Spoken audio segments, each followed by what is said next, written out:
Have you ever wondered what happens when a new broker signs with an aggregator that promises the world only to deliver systems that are broken?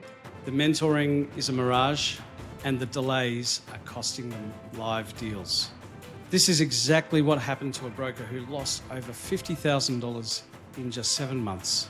And today we are breaking down the true cost of picking the wrong partner to aggregate with. The reason this matters is that in your first 2 years in this industry, momentum is absolutely everything. If you lose it, you don't just lose income, you lose your business. Most new brokers believe the cost of an aggregator is the commission split on the agreement. The truth is the split is the smallest cost, and the real costs never appear on any agreement. My name is James Angus, CEO for the Finweb Broker Group. And in the last 6 months alone, our team have helped 9 brokers untangle themselves from exactly this situation. So in this episode, we're going to unpack the $50,000 mistake. We will uncover the 4 hidden costs that destroy new brokers: the infrastructure cost, the mentoring mirage, the momentum cost, and the exit trap. Starting with the first cost, the infrastructure cost.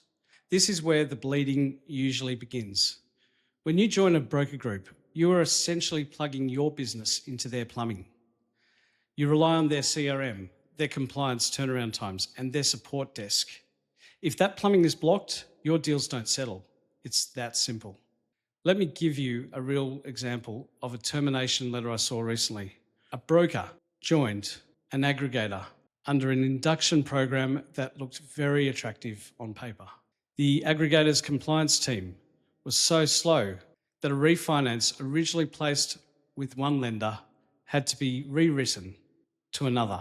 A consumer investment pre-approval on a $900,000 investment property was lost completely due to a lack of support, costing the broker around $4,500 in upfront commission plus trail. Then there was the CRM, not properly configured from inception. That failure directly resulted in the loss of 5 leads, 3 asset finance applications, and 2 residential deals. When you add up the lost commission from support delays, the CRM failures of over just 7 trading months, the total loss of revenue was around $46,000. Add more than $7,000 in deferred fees charged due to early termination of the agreement, and you're already past $53,000 in documented losses. That's the infrastructure cost. It is the revenue you lose, not because you couldn't find the client and not because you couldn't structure the deal, but because the system you were forced to use failed you. If you are evaluating a broker group or an aggregator right now, you cannot just ask what CRM they use. You must ask what their service level agreements are for compliance turnarounds and what happens when they breach them. Because if they don't have an answer, you are the one who pays the price. But lost deals are only part of the problem. That is the first cost. The second cost is more personal, because it is not about what the system does to your deals. It is about what it does to your skills. The second cost is what I call the mentoring mirage. The word mentoring is the most abused term in the mortgage broking industry. It frustrates me and angers me personally. We know that new brokers are desperate for guidance, so they package up a compliance checking function and label it a mentoring program. Here is the high-level implication. Compliance checking is not mentoring. Returning a file because a signature is missing is administration. Mentoring is skills transfer. It is strategic coaching. It is sitting down with a complex, self-employed scenario and teaching you how to structure it so the lender says yes for the first time. Further to that, it is not just teaching you how to structure it, but it is teaching you how to think. In the case study we were looking at, the broker was paying a monthly fee for the CRM and a reduced commission split to cover the cost of the mentoring. But the mentoring was non-existent, and the broker had to go out and hire an external commercial mentor at their own expense, costing them another $3,500 out of pocket. They were effectively paying for mentoring twice, once through the reduced split and again to actually get the help they needed.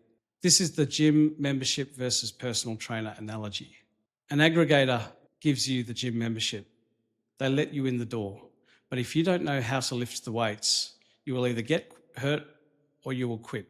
Genuine mentoring is the personal trainer making sure your form is correct.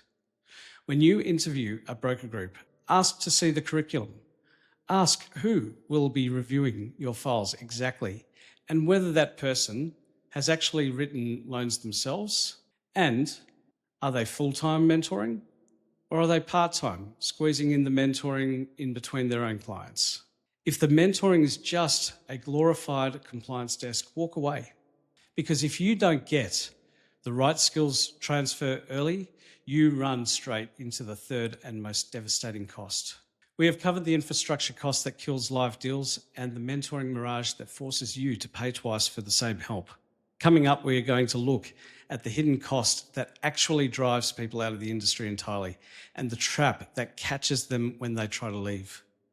I'll also show you exactly how to map those costs for yourself, including a tool you can use to run the numbers on any group you're considering. Stay with me, because the next part is where the real damage happens. So that is the third cost. And if you think the infrastructure cost and mentoring mirage are bad, this next one is the reason brokers leave the industry entirely. This brings us to the momentum cost. And this is the one that breaks you. Financial losses hurt, but you can earn money back. What you cannot recover is time. And in your first 2 years as a broker, time and momentum are the most precious of assets.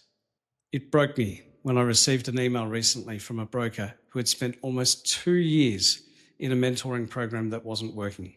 They had lost deals, including a major medico referrer that went to another broker. But the real tragedy wasn't the lost commission. The tragedy was that after 2 years of struggling against the wrong environment, their confidence was so eroded that they decided to step away from the industry entirely. This is the psychological cost of picking the wrong aggregation partner.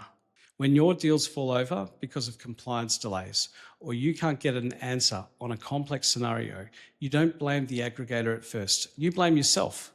You start to believe that maybe you just aren't cut out for this. Your self-esteem drops and you stop prospecting as hard. Your pipeline dries up and eventually you quit. The right environment does the exact opposite. It builds a floor under your confidence. When you have a dedicated mentor and a dedicated strategic business coach reviewing your scenarios and a processing team handling the heavy lifting, you can prospect with absolute certainty, knowing that if you win the business, the system is there to support you when you settle it. If you are waking up every day feeling like you are fighting your own aggregator just to get a deal done, you are paying the momentum cost. And the longer you pay it, the harder it is to recover. Which leads to the final question. If it is so bad, why don't people just leave? The fourth and final cost is the one that catches brokers when they finally decide that they've had enough. The fourth cost is the exit trap. Many new brokers sign agreements thinking, if it doesn't work out, I'll just move.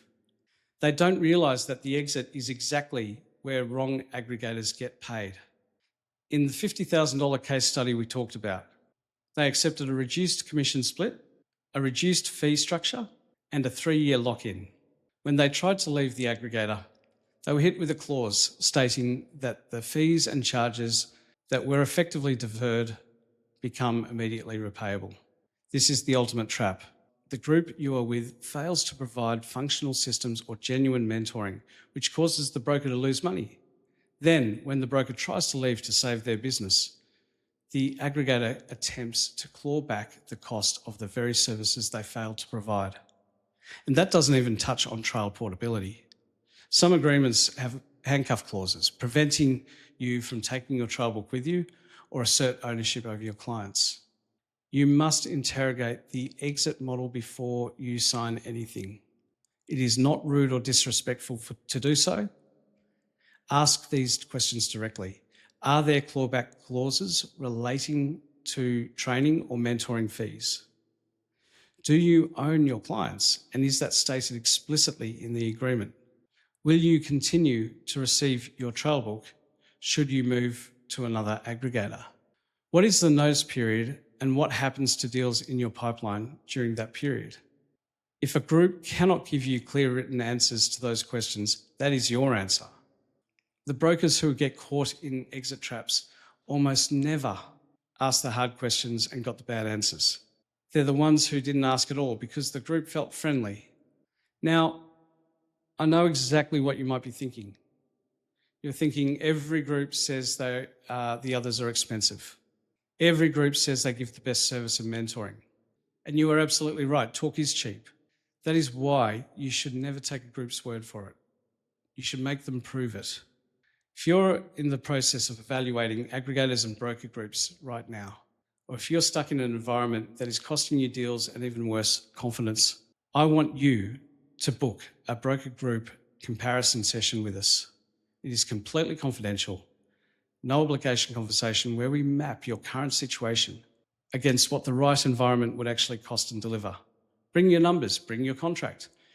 Run the exact framework we have discussed today against us and make us prove that our mentoring is real, our processing works, and our no handcuff promise is genuine.